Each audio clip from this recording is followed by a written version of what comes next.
제가 기도하고 시작하겠습니다. 하나님 아버지, 우리 재직들을 세워주시고 또 주님 안에서 함께 양육되어서 바른 또 재직으로 세울 수 있는 기회를 허락하시니 감사드립니다. 이 시간 예배와 기도를 통해 예배가 무엇인지, 기도가 무엇인지 더 깊이 알아갈 수 있도록 도와주시며 우리 성령 하나님의 지혜로 말미암아 우리가 배우고 깨닫는 유익한 시간이 될 수 있도록 도와주시옵소서. 예수님의 이름으로 기도합니다. 아멘. 네, 오늘은 예배가 무엇인지 또 기도가 무엇인지 저희가 배우도록 하겠습니다. 먼저 예배가 무엇인지 배울 텐데요. 강의를 한 25분 정도 하고 한 2분 쉬었다가 또 두 번째 강의를 하도록 하겠습니다. 일단 이 강의는 저의 소견도 많이 들어가 있지만 기본적으로 강의라는 게 객관적인 어떤 지표가 있어야 되기 때문에 우리 장신대 예배설교학 교수님이신 김경진 교수님의 강의 자료를 많이 참고했고요. 또한 기타 여러 가지 책들을 참고하면서 작성이 된 강의안입니다. 그렇기 때문에 객관적으로도 어느 정도 여러분들에게 예배가 무엇인지 기도가 무엇인지 우리가 알 수 있는 그런 도움이 될 것이라 생각합니다. 자, 한번 보겠습니다.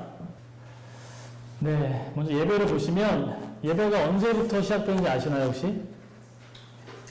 이 기독교 예배가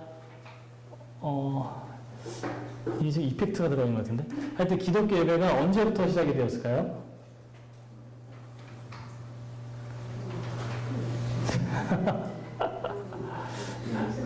다 적혀 있잖아요. 네. 어떻게 됐냐면, 먼저 구약의 영향이죠, 당연히. 구약 성경에 보면 성전 제사가 나오죠. 성전 제사의 그 틀, 그 폼, 그게 우리 초대 교회 기독교에 많은 영향을 주었습니다. 그래서 거룩한 장소라는 개념, 그리고 거룩한 직분이라는 개념이 초대 교회에도 이게 고스란히 이어져 왔어요. 그런 영향이 있었고, 또 두 번째로는 바벨론 포로기 이후에 유대 회당 예배예요. 바벨론 포로기가 언제인지 아세요? BC 587년 이후. BC 587년 이후에 남유다가 바벨로니아로 다 끌려가죠, 포로로. 그렇게 되면 어떻게 됐어요? 끌려왔으면 성전 예배가 가능할까요? 가능하지 않을까요? 불가능이죠. 성전 예배가 불가능하기 때문에 당연히 회당으로 이렇게 아주 작은 규모의 지금 우리 이런 예배처럼 그런 규모의 회당에서 제사 드리고 예배 드리는 게 시작이 된 겁니다. 그때부터 회당 예배는 이 유대의 이스라엘의 하나의 전통으로 지금까지 쭉 이어지고 있는 거예요. 지금도 뭐 현대 이스라엘인들이 성당 가서 제사 드리지 않죠. 그러니까 회당 예배가 지금까지 이어지고 있는데 그 회당 예배의 순서 가운데 기도 순서가 있고요. 성경 낭독 순서가 있고요. 설교의 순서가 다 있었습니다. 그래서 누가복음 4장 14절에서 21절을 보면 예수님께서 회당 예배 시에 나오셔서 어떻게 하시죠? 이사야 말씀을 읽으시면서 그 성경을 낭독하시는 장면이 있죠. 그런 게 다 회당 예배의 순서 가운데 하나였습니다. 그래서 우리 기독교 예배는 기본적으로 성전 제사의 영향이 있었고 바벨론 포로기 이후에 회당 예배의 순서의 영향을 받아서 이런 형식이 만들어졌습니다. 그렇다면 우리 초대 교회 예배 형태가 어땠냐면 이제 맥스웰의 예배학자는 AD 50년에서 500년까지 이때를 초대 교회라고 봐요. 왜냐하면 서방 교회의 어떤 예배 형식이 이때 잘 정립이 됐기 때문에 그렇습니다. 그렇다면 지금 뭐 다 나와 있지만 왜 주일에 모이기 시작했을까요? 원래 안식일은 언제죠? 토요일이죠. 지금도 제7일 안식교는 토요일에 모이죠. 구약을 따라야 되니까 돼지고기도 안 먹고. 근데 예수님이 오신 이후에 우리는 무엇을 따르는 거죠? 부활.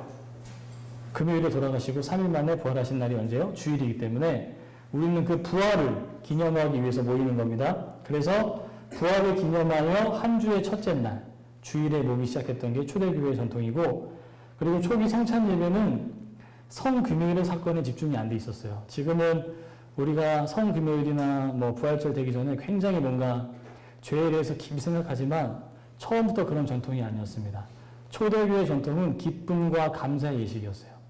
그러니까 온통 기쁨으로 가득 찬, 환희에 찬 예배가 초대교회의 전통입니다. 지금처럼 우리가 막 좀 이렇게 억눌려 있고 뭐 그런 건 아니고요. 그래서 초대교회는 일부에 성경 봉독과 간단한 주예와 기도와 찬양하고 축복을 한 뒤에 세례받지 않은 사람들은 나가요. 세례받지 않은 사람 나가고 2부에 평화의 입맞춤을 하고요. 성찬을 하고 헌금을 합니다. 지금 오늘날의 순서가 거의 비슷하죠. 다만 매주 성찬이 있었다는 거. 초대교회에는. 왜냐하면 예수님께서 제정하신 거라고 생각했기 때문에 매주 성찬을 시켰습니다. 자, 이런 게 이제 기원이고요. 우리가 의미에 대해서 한번 보겠습니다. 의미를 보면 사전적으로 보면 거룩하고 성스러운 대상에 대하여 존경하는 뜻을 가지고 절을 함. 다음 사전에 이렇게 돼 있어요. 그래서 중요한 건 어떤 게 있는 거죠? 예배는 대상이 있다. 대상이 없을 수가 없죠. 모든 예배에는 대상이 있어요. 인도의 힌두교나 이슬람교나 자이나교나 모든 종교에는 대상이 있습니다. 모든 종교에는 대상이 있는데 우리도 마찬가지죠. 그런데 70인역이라는 게 있어요. 구약 성경을 헬라어로 번역한 게 70인역이에요. 왜냐하면 그 당시에 초대교회는 널리 유대인이 퍼져 있었는데 그 당시에는 알렉산더 영향을 받아서 북아프리카와 지중해 세계는 거의 다 헬라어를 쓰고 있었어요. 그렇죠. 헬라어를 쓰고 있었는데 그렇다면 이스라엘에 살지 않는 디아스포라 유대인들, 그러니까 멀리 퍼져나간 유대인들은 히브리어를 쓸 수 있을까요? 없을까요? 말을 못하겠죠. 그렇기 때문에 북아프리카나 외국에 있는 유대인들을 위해서 히브리어를 헬라어로 번역한 70인 역이라는 성경을 이제 만들었어요. 거기서 이렇게 돼 있어요. 레이투르게인이라고 돼 있어요. 이 의미가 뭐냐면 봉사의 일이라는 뜻이에요. 그러니까 예배는 하나님을 향한 봉사, 그런 의미가 담겨져 있는 겁니다. 자, 그럼 성경적인 의미를 한번 볼까요? 성경은 기본적으로 하나님을 향한 인간의 반응이에요. 우리가 앞에 있는 창세기 4장 3절에서 4절까지의 말씀을 한번 읽어보도록 하겠습니다. 시작. 세월이 지난 후에 가인은 땅의 소산으로 제물을 삼아 여호와께 드렸고 아벨은 자기도 양의 첫 새끼와 그 기름으로 드렸더니 여호와께서 아벨과 그의 제물은 받으셨으나. 네, 그러니까 기본적으로 하나님께서 땅의 소산을 주셨다. 나에게 짐승을 기르게 하셨다.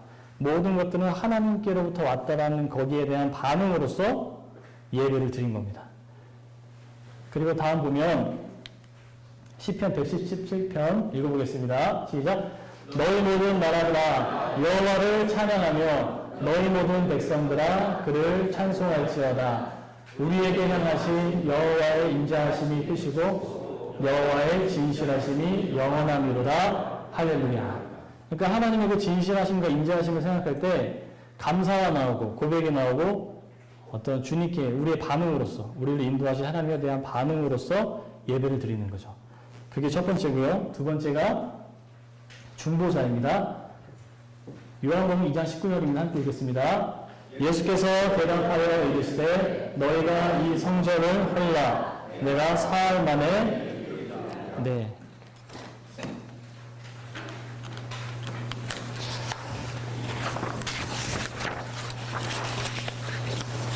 성전, 정말 중요한 하나의 신학적인 이슈예요. 그러니까 구약에는 성전이 있었죠. 성전이 있었는데 그 성전이 누구로 대체가 되죠? 예수 그리스도. 그러니까 구약에는 성전을 통하여서 그곳에 있는 대제사장을 통해 우리가 하나님께 나아갔다면 이제는 온전한 성전 대신 예수님께서 우리의 대제사장이 되셔서 예수님을 통해서만 우리가 하나님께 나아갈 수 있죠. 다음입니다.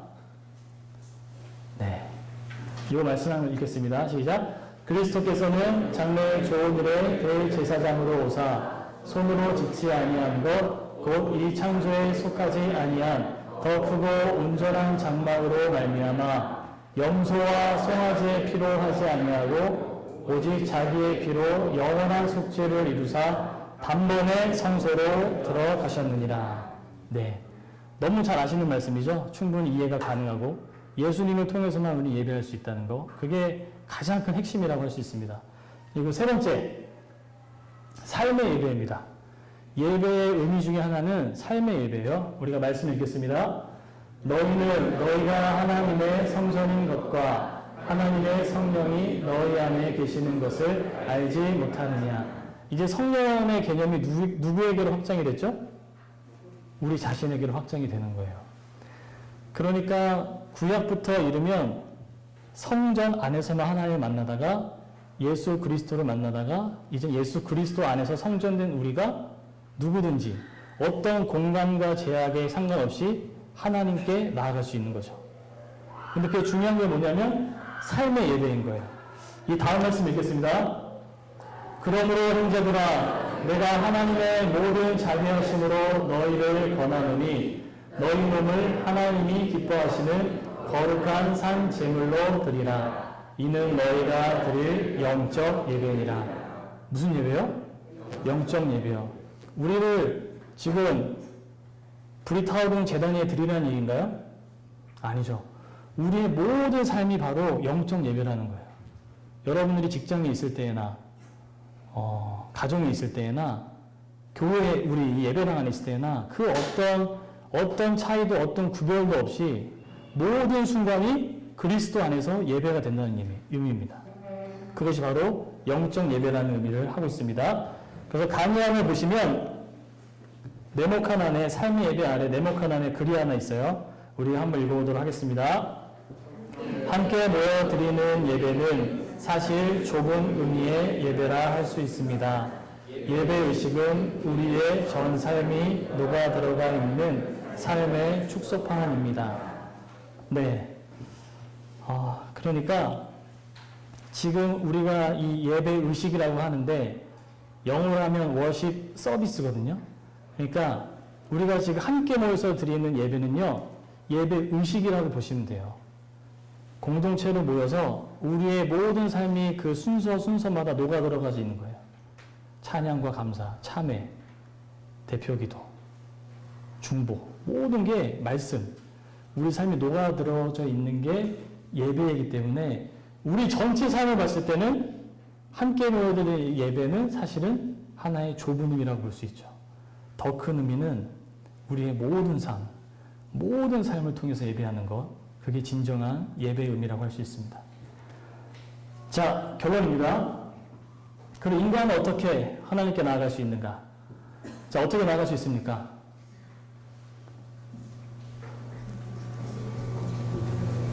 네, 너무 당연한 질문을 드렸는데 예수 그리스도를 통해서. 성전이 필요한가요? 성전은 필요 이제는 없습니다. 지금 예배당을 헐전 얘기는 아니고 좀 이따 말씀드릴 거예요. 더 이상 구약적 사고를 고집할 필요가 없어요, 여러분. 이건 성경에 대한 얘기지만 엄밀한 의미에서 구약은 다 지나갔어요. 그래서 구약은 예수 그리스도를 통해서 비추어 볼 때 의미가 있는 거지, 구약을 고집하는 건 그리스도의 오심을 부인하는 것과 다름이 없죠. 그리스도 안에서 모든 건 완전히 이루어졌습니다. 율법은 다 성취되었어요. 이제 여러분은 개별적인 성전으로서 예배를 드리고 하나의 지체로서 예배를 드리는, 영과 진리 안에서 예배를 드리는 공동체가, 개별자가 다 된 겁니다. 자, 성전 밖. 우리가 말씀을 읽어보겠습니다. 미가서 6장 6절 8절 너무나 잘 알려지는 말씀인데 읽어보겠습니다. 시작. 내가 무엇을 가지고 여호와 앞에 나아가며 높으신 하나님께 경배할까? 내가 번제물로 1년 된 송아지를 가지고 그 앞에 나아갈까? 여호와께서 천천의 순양이나 만만의 강물 같은 기름을 기뻐하실까? 내 화물을 위하여 내 마다들을 내 영혼의 죄로 말미암아 내 몸의 열매를 드릴까? 사람아, 주께서 선한 것이 무엇임을 내게 보이셨나니 여호와께서 내게 구하시는 것은 오직 정의를 행하며 인자를 사랑하며 겸손하게 내 하나님과 함께 행하는 것이 아니냐. 이제 성전 밖이에요. 성전 밖에서의 삶, 단순히 내가 하나님께 제물을 바치고 제사를 드렸다는 것에서 만족할 것이 아니고 진정한 예배는 바로 이런 얘기입니다. 구약 성경의 정의는 고아와 과부를, 약자들을 돌보는 게 정의의 의미예요. 인자, 사람을 사랑하고 내 하나님과 겸손하게 함께 동행하는 삶. 그게 바로 예배의 삶이라는 것입니다. 우리가 그것들을 마음에 깊이 새겼으면 좋겠고요. 우리가 한번 그 강의한 밑에 있는 성전박 밑에 있는 우리 박스 안에 있는 글을 한번 다 같이 또 읽어보도록 하겠습니다. 하나님께 나아감에 있어서 철저히 자기의 신의 무기력과 무가치성을 인정하는 것이며 안과 밖에 일치로 나아가는 것입니다. 이게 바로 예배입니다. 제가 예전에 성공의 예배를 신대원 때 좀 드려본 적이 있는데 성공회는 카톨릭이랑 예전에 비슷해가지고요. 처음에 향으로 이렇게 뭐 왔다 갔다 하시고 신부님께서 그리고 순서에 따라서 일어났다 앉았다 그 순서가 굉장히 많아요. 근데 제가 예배를 마치고 친구와 이제 성공회 다니는 친구와 함께 나오면서 제가 했던 얘기가 야, 이 예배를 드리는데 나는 없네. 죽은 것 같아. 내가 할 수 있는 게 아무것도 없네. 그런 얘기를 했어요, 친구한테. 그러니까 그냥 순서에 따라서 계속 수동적으로 움직이는데요. 내가 없더라고요. 근데 내가 없지만 누가 계셔요? 하나님이 계신 거죠. 그러니까 이상하게 뭔가 딱딱해 보이는 그 예배인데 굉장히 은혜가 돼요. 근데 주의할 점이 있습니다. 지금까지 삶의 예배에 대해서 강조했고 예배의 전체적인 어떤 포괄적인 의미에 대해서 제가 설명드렸는데 이렇게 말씀드리면 그런 질문이 남길 수 있어요. 그러면 뭐 우리가 공동으로 드린 예배가 무슨 소용이야? 이런 의미가 있을 수 있지만 아닙니다. 정말 중요합니다. 읽어보겠습니다. 날마다 마음을 같이하여 성전에 모이기를 힘쓰고 집에서 떡을 빼며 기쁨과 순전한 마음으로 음식을 먹고 다음 또 읽어볼까요? 그 안에서 건물마다 서로 연결하여 주 안에서 성전이 되어가고 너희도 성령 안에서 하나님이 거하실 처소가 위하여 그리스도 예수 안에서 함께 지어져 갔느니라. 구약의 건물의 의미에서 신약의 예수 그리스도로 예수 그리스도 안에서 우리에게로 나 자신에게로 이제 나 자신에게로 어디까지 확장이 되죠? 우리에게로 확장이 되는 거예요. 주 안에서 우리 모두가 성전이 되어가고 하나님은 삼위일체 하나님이십니다. 하나님은 절대 혼자 역사하지 않으세요. 삼위일체 하나님으로 공동으로 우리가 되어서 역사하세요. 그러므로 삶의 예배가 중요하고요. 그런 신약적인 또 신학적인 의미가 분명하지만 그럼에도 불구하고 우리는 모이기에 힘써야 될까요? 힘쓰지 말아야 될까요? 모이기에 힘써야 됩니다. 왜냐 하나님은 본인이 삼위일체 하나님이신 것처럼 우리를 우리로 부르셨기 때문에 그렇습니다. 자, 그렇다면 주일 성수. 주일은 절대 빠지면 안 된다. 그런 생각 갖고 계신 분도 계세요. 저는 당연하다고 생각합니다. 그건 우리의 책임으로서 공동의 예배를 지키는 건 우리의 당연한 재직으로서의 하나님의 자녀로서의 책임이라고 생각해요. 그러나 지키지 않는다고 해서 못한다고 해서 뭐가 크게 잘못되는 건 또한 신학적으로는 아닙니다. 네. 이게 참 조심스러운 말인데 이것만 얘기해도 지금 시간이 다 가기 때문에 더 중요한 건 지금처럼 정말 순전한 마음으로 주일 성수를 하겠다는 분들의 마음은 너무너무 귀한 거고요. 그 마음이 있다면 사실은 외적으로 우리가 주일을 지켰든지 안 지켰든지는 사실은 크게 중요한 건 아닌 것 같아요. 여러분의 선택의 몫이 있고 여러분의 마음의 문제인 거지 그게 어떤 율법적으로 규정할 문제는 아닌 것 같습니다. 만약에 그게 아닌 것 같다 그러시면 이따 사무실에서 저는 얘기해요. 지금 시간이 없으니까. 자, 주의할 점 마지막입니다. 바리새적 예배. 이것 때문에 그래요. 누가 보면 선한 사마리아인 비유가 있는데 제사장과 레위인이 나와요. 뭐하러 가겠어요? 제사하러 가겠죠? 레위인도 제사장의 그 계열이니까. 예배를 지키고자 가는데 누가 아프게 누워있어요. 그럼 어떡할까요? 나는 주의를 지켜야 되기 때문에 가야 한다. 아니면 이 사람을 구해야 된다. 뭐가 우선일까요? 네. 예수님이 이 부분을 지적한 거예요.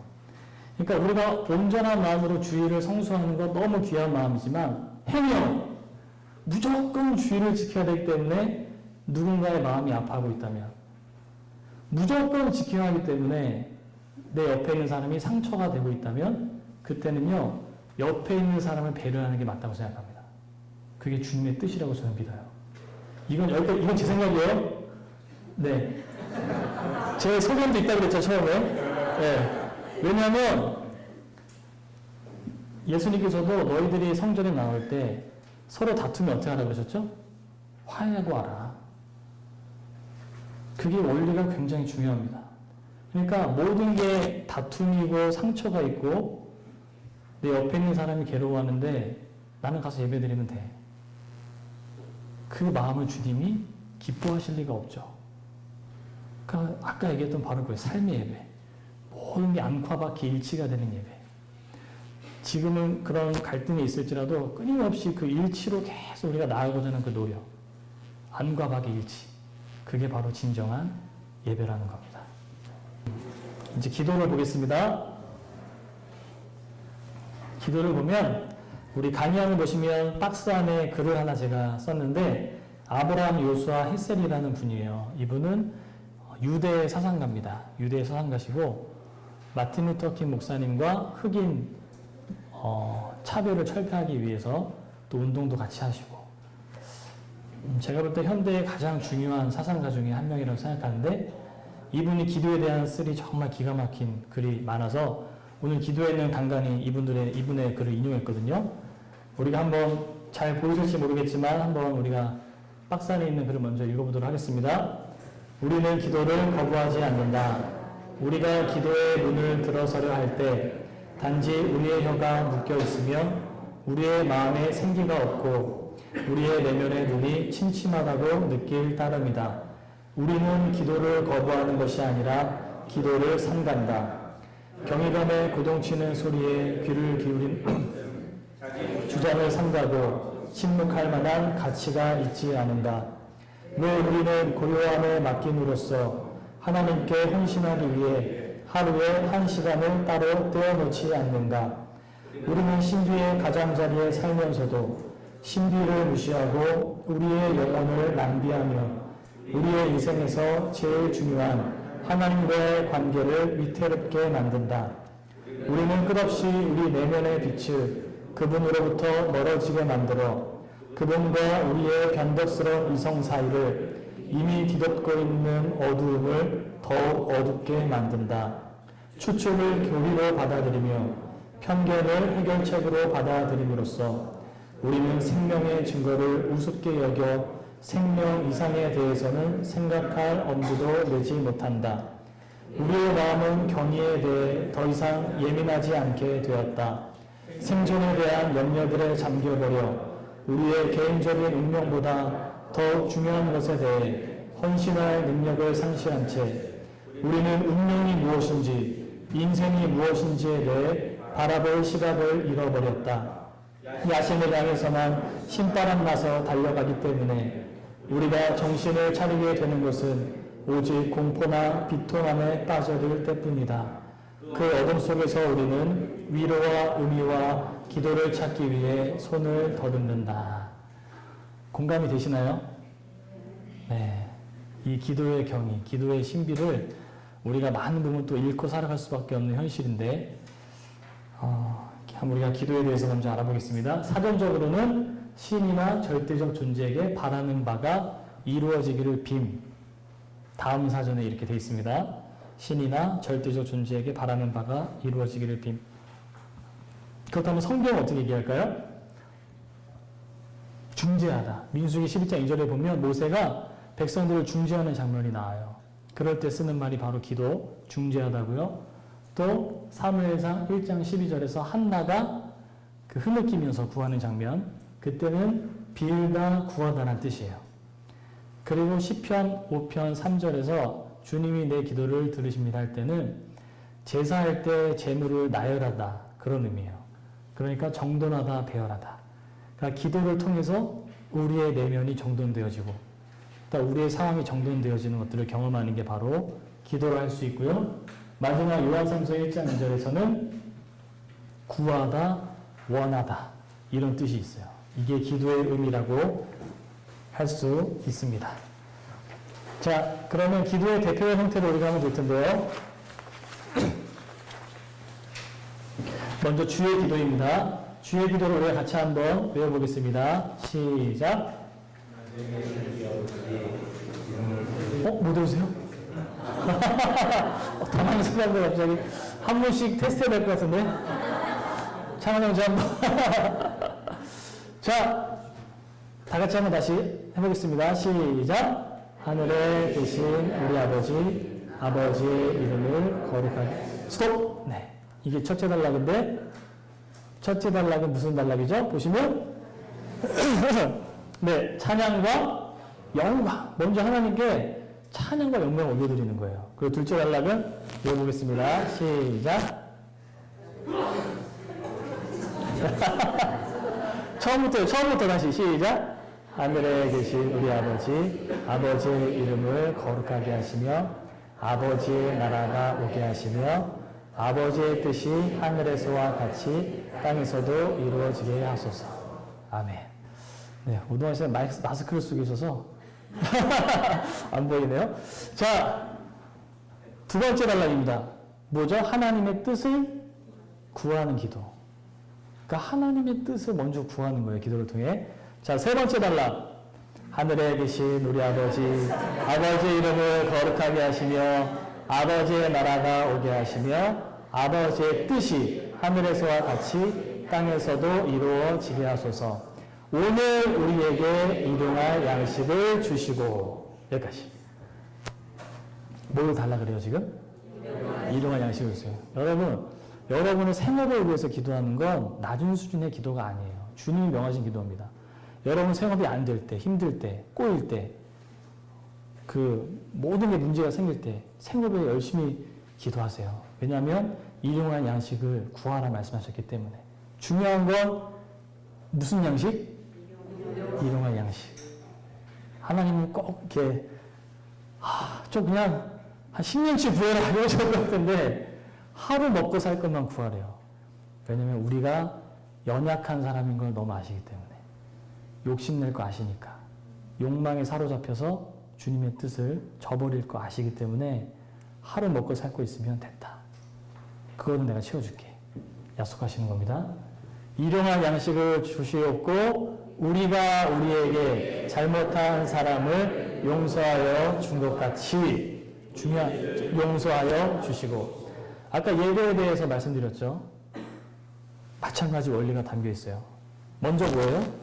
우리가 우리에게 잘못한 사람을 용서하여 준 것 같이 어떻게 해달라고요? 우리 죄를 용서하여 주시옵소서. 네. 진짜 이게 이루어지면 하나님 나라가 되는 것 같아요. 우리 안에. 우리의 죄를 용서하여 주시옵시고 우리를 시험에 빠지지 않게 하시고 악에서 구하소서. 여기까지. 보호와 인도하심. 하나님, 우리는 혼자 살 수 없습니다. 하나님, 우리 날마다 시험에 넘어집니다. 우리는 악에 치달을 수밖에 없는 연약한 존재이니 우리를 보호하시고 인도하여 주시옵소서. 마지막, 나라와 권능과 영광이 영원히 아버지의 것입니다. 아멘. 찬양과 영광으로 또 끝나는 거예요. 주님, 우리의 인생을 주님께서만 받아주시고 주님께서만 홀로 영광 받아주시옵소서. 이 주기도문의 이 형식을 알면 대표 기도하실 때 너무 좋아요. 나중에 우리 대표 기도를 다시 하시고 계시고 우리 제집분들도 하게 될 텐데 사실 여기에서 많은 힌트를 얻어서 우리가 기도합니다. 자, 그 밑에 있는 박스 안에 있는 강의 안에 박스 안에 있는 글을 한번 읽어보겠습니다. 시작. 기도는 하나님께서 우리의 삶 속에 개입하시도록 그분의 뜻이 우리의 문제들 속에 나타나시도록 초대하는 것이다. 기도는 우리의 의지 속에 그분을 향한 창문을 여는 것이며 그분이 우리 영혼의 주님이 되시도록 만드는 노력이다. 이렇게 얘기하고 있습니다. 자, 대표 형태가 또 시편이 있죠. 시편이 있는데 시편은 저는 크게 두 가지로 분류합니다. 사랑의 관계와 신뢰의 관계로 기록한 사랑의 관계와 신뢰의 관계. 우리가 이 말씀을 1절과 2절만 한번 읽어볼까요? 시작. 들으심으로 내가 그를 사랑하는도다. 그의 귀를 내게 기울이셨으므로 내가 평생에 기도하리이다. 아멘. 하나님의 사랑의 관계.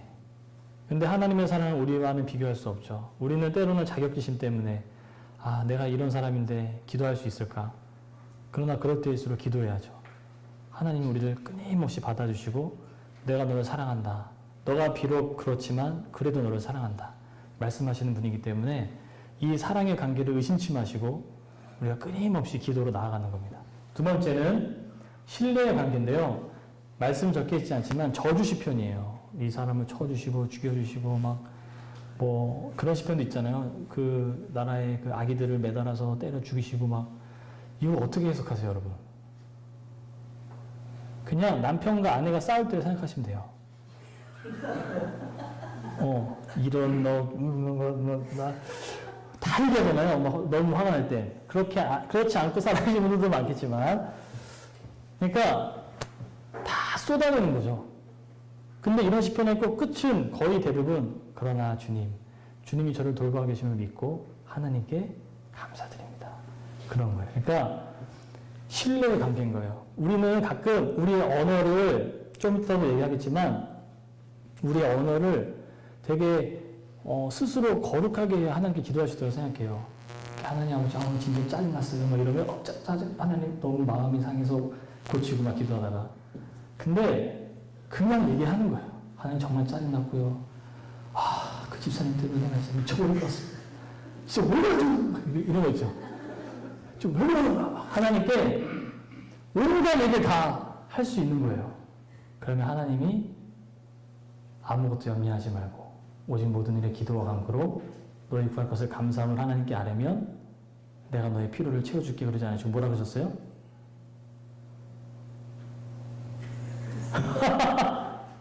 너희 생각을 지키시리라. 그거예요. 염려하지 마시고요. 하나님과 신뢰관계 믿고 마구 쏟아내세요. 정말 그놈 진짜. 근데 하나님이 그렇게 기도하면 싹 그 사람을 바꿔주시는 게 아니고 내 마음을 쫙 바꿔주세요. 밑에 있는 박스를 읽어보겠습니다. 시작. 기도는 하나님을 향해 하는 설교가 아니다. 기도에서는 우리가 말을 더듬든지 유창하든지 아무런 차이가 없다. 랍비 아하는 말했다. 만일에 어느 무식한 사람이 사랑을 미움으로 읽고 당신을 사랑할 것입니다를 당신을 미워할 것입니다라고 말한다면 하나님께서는 이렇게 말씀하실 것이다. 그의 실수는 내게 사랑스럽다. 네, 이 하나님과의 신뢰관계 속에서 여러분도 한번 기도해 보시기 바랍니다. 자, 마지막 바리새인과 세리의 기도가 나오는데 이 얘기는 우리가 너무 잘 알죠? 바리새인이 어떻게 기도하죠? 주님, 저는 저 세리와 같지 않습니다. 저는요 꼬박꼬박 헌금도 하고 예배도 빠지지 않고요. 저런 세리는 나랑 비교할 게 못해요. 그게 바리새인의 기도고 세리는 어떻게 기도하죠? 주님, 저를 불쌍히 여겨주시옵소서. 근데 주님이 어떤 기도를 받으세요? 세리의 기도를 받으시죠. 동방 정교회, 그러니까 지금 러시아 정교회라 그러는데 거기서 전통적으로 계속 내려주는 기도가 예수 기도예요. 뭐냐면 주 예수 하나님의 아들이시여 저를 불쌍히 여겨주셔서. 그걸 끊임없이 반복하면서 기도하는 겁니다. 여러분 한번 기도해 보세요. 그렇게 주님 저를 불쌍히 여겨주셔서. 그럼요 저를 자비로 쫙 덮어주시는 하나님의 그 따뜻한 은혜가 우리 가운데 임하는 걸 경험하게 됩니다. 자, 이제 기도의 방법들을 보겠습니다. 기도의 방법들. 첫 번째는 안으로 향하는 기도인데요. 침묵 기도와 묵상 기도라고 할 수 있어요. 침묵 기도는 우리가 수요 기도에 하면 마지막에 침묵으로 항상 끝나요. 그리고 묵상 기도는 뭐냐면 일명 관상기도, 렉시오 디비나라는 말도 하는데 관상기도가 카톨릭적이라 그래서 개신교에서 조금 불편해하시는 분들도 계세요. 왜 굳이 우리가 카톨릭 거를 우리가 왜 따라해? 뭐 이러시는데, 근데 카톨릭적이라기보다 역사가 계속 올라가요. 초대교회까지 거의 올라가요. 그러니까 이미 교회가 구조화되기 전부터 이 묵상기도를, 이 관상기도를 계속 했습니다. 뭐냐면 말씀을 통해 기도하는 거예요. 말씀을 예를 들어서 하나님이 세상을 이처럼 사랑하사 독생자를 주셨으니, 그걸 묵상하면서 끊임없이 한 3번 정도 반복하면서 읽으면서 그 내 마음에 닿는 구절들을 깊이 있게 묵상해 보는 거예요. 그런데 이 안으로 하는 기도는요, 특징은 우리들의 내면을 변화시키는 기도입니다. 그러니까 우리들의 내면을 변화시키는 기도가 안으로 하는 기도인데, 현재 우리 교회에서는 그 중보기도 모임 때 수요일에 1시간 내내 계속 우리 합심기도 하는 게 아니고요. 앞에 한 20-30분은 이 관상기도를 하고 있어요. 지금 묵상기도를. 그러니까 말씀을 읽고 묵상하고. 그러니까 한번 묵상기도에 대한 좀 갈급함이 있으신 분들은 중보기도에 오셔도 좋을 것 같아요. 그리고 나머지 20분 정도는 우리가 합심기도 하고 있습니다. 그 다음 위로 향하는 기도. 네. 부르짖는 기도고 이제 방언기도 이렇게 있는데, 부르짖는 기도는 우리가 수요기도나 의성가족 기도에서 하고 있죠. 그러니까 간구하는 거죠. 계속 하나님께 부르짖으면서 이제 우리의 것들을 아뢰는 기도가 이제 바로 부르짖는 기도고, 또 방언기도, 고린도서 14장에 보면 방언기도가 있습니다. 그러니까 방언기도를 아예 없다고 하시는 분들도 있지만, 저는 또 방언기도는 성경에도 기록되어져 있고, 또 경험적으로도 방언기도는 가능합니다. 그리고 있고, 하나님 주시는 은사 중에 하나이기 때문에 방언으로 기도하는 건 너무나 유익한 기도예요. 유익한 기도여서 이 방언은 사실은 그냥 샬라샬라 하는 게 아니고, 이제 성령 안에서 어린아이처럼 하나님께 이제 부르짖으며 기도하는, 그러니까 어린아이와 같은 어떤 기도라고 보시면 될 것 같습니다. 그래서 부르짖는 기도와 방언기도, 이런 기도가 있고, 중요한 거 이제 나옵니다. 공예배시 기도하는 기도인데, 이미 우리가 재직회 때 한번 배웠었죠? 재직분들은. 근데 아직 예비 재직분들이 계시기 때문에 공예배시에는 이런 틀을 가지고 기도하면 좋아요. 그래서 뒤에 보면 유인물이 있으니까 혹시 가져가실 분들은 가져가시면 되겠습니다. 보시면 도입의 영광과 감사, 주기도문이랑 비슷하죠? 그리고 고백을 하고 참회, 간구, 공동체의 간구와 소망의 제목들을 기도하고요. 간구 2번째는 예배와 지금 드린 예배 가운데 또 차양들을 위해, 봉사자들을 위해, 한국 사회와 나라와 세계를 위한 간구 하시고, 마지막에는 하나님의 뜻을 구하는 기도를 하시며, 대표 기도가 이런 큰 틀 안에서 이루어집니다. 그래서 지금 뭐 재직분들은 너무너무 기도를 잘 하시기 때문에 더 이상 뭐 저희가 코멘트 할 게 없는데, 하여튼 앞으로 재직이 되실 분들은 이런 것들을 참고하시면 될 것 같습니다. 자, 이제 마지막입니다. 네, 3분 남았는데, 예배 바로 드리시고 하니까 피곤하시죠? 감사합니다. 네. 자, 주의할 점은 기도 여백이에요. 무슨 말이죠?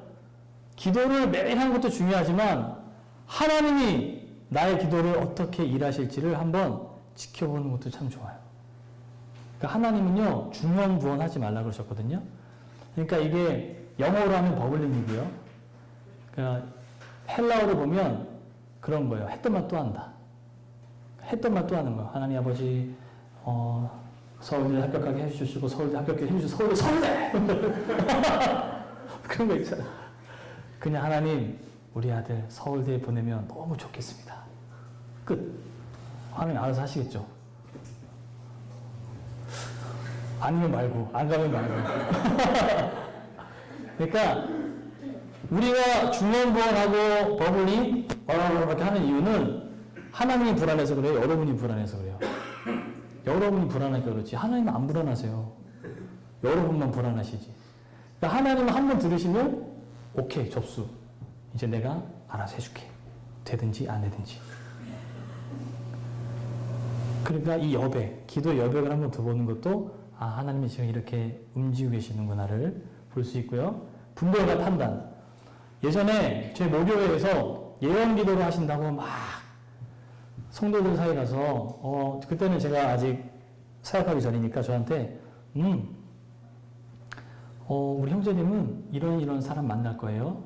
제가 얼굴도 봤어요. 꿈에서. 막 이러는 거예요. 그리고 막 사람들에게 담임 목사님 옆에 딱 붙어가지고 목사님 이건 이렇게 하시면 안 됩니다. 제가 기도했는데 이건 이렇습니다. 막 이러는 거예요. 야, 풍지박산이 났습니다. 그런 때문에 담임 목사님은 결국 좀 안 좋은 일로 해서 나가게 되고 교회는 막 분열되고 그분 한 분뿐만 아니고 예언한다는 분을 두세 명을 담임 목사님 옆에 두고 계셨던 거예요. 그러니까 담임 목사님은 문제죠. 그걸 분별해서 당신 그러면 안 됩니다 하고 딱 커트를 해버려야 되는데 그걸 분별을 못 하신 거예요. 여러분 분별과 판단, 여러분이 정말 깊은 기도의 사람이라면 침묵하는 게 지혜로워요. 그러니까 옆에 있는 사람은 막 괴로운데 사실은 욥의 새 친구처럼 가가지고 내가 기도했는데 그거 안 돼. 내가 기도했는데 이거 아니야. 그럼 그때 이렇게 얘기하세요. 내가 기도했는데 이건 아닌데? 여러분 그게 참 맞는 말이지만 참 조심스러운 말이에요. 그러니까 정말 기도하는 사람은 오히려 침묵하는 것 같아요. 침묵하고 조심스럽게 얘기할 게 있으면 정말 조심스럽게 얘기하지만 내가 기도했는데란 말은 사실은 조금 하여튼 조심할 부분도 있다는 걸. 그래서 분별과 판단은 항상 조심스럽게 우리가 해야 된다는 거. 기도하는 사람일수록. 그렇습니다. 자, 우리 마지막으로 박스 안에 있는 글을 읽고 이제 마치도록 할 텐데요. 마지막으로 박스 안에 있는 글 읽겠습니다. 시작. 과학의 법칙들을 우리는 비판적인 이해의 합리적 개념들로 이해하지만 무한하신 분의 자비와 위대하심을 우리는 신비로서 빨아들인다. 기도는 그 자체가 영적인 자원이다. 비록 배우려는 욕구에서 생겨나는 것은 아니지만 기도는 흔히 사색을 통해서는 얻을 수 없는 통찰력을 우리에게 준다. 우리의 지혜가 얻지 못하는 것에 대해 하나님께서 보조하시는 것을 우리가 얻게 되는 것을 기도를 통해서다. 네. 자, 오늘 강의를 마치도록 하겠습니다. 예배부터 또 교사분들은 또 교사 섬기셔야 되고 참 바쁜 하루인데 어쨌든 예배와 기도에 대해서 우리 마음에 잘 담으시고 우리가 더 깊은 예배의 자리, 기도의 자리로 나갈 수 있는 은혜가 있기를 바라겠습니다. 제가 기도하겠습니다. 네. 우리 기도하고 마치겠습니다. 하나님 아버지, 짧은 시간이지만 우리가 예배와 기도에 대해서 배웠습니다. 하나님, 이 성전 안에서 드리는 예배뿐만 아니라 저 밖에서 드려지는 우리의 삶의 예배를 통해 안과 밖이 날마다 일치되어지는 삶으로 나아가는 참된 예배자가 될 수 있도록 도와주시옵소서. 또한 우리의 기도가 하나님, 때로는 부끄럽고 연약할 때에도 우리를 사랑하시는 하나님, 그 깊은 신뢰 관계에 있는 그 하나님께 우리의 모든 것을 알릴 수 있는 기도가 될 수 있도록 도와주시고 우리를 이끄시고 바른 길로 인도하시는 그 하나님께서 하나님의 손길을 경험하는 우리의 모든 삶이 될 수 있도록 도와주시옵소서. 이 시간 우리 함께 하심을 감사드리며 예수님의 이름으로 기도합니다. 아멘.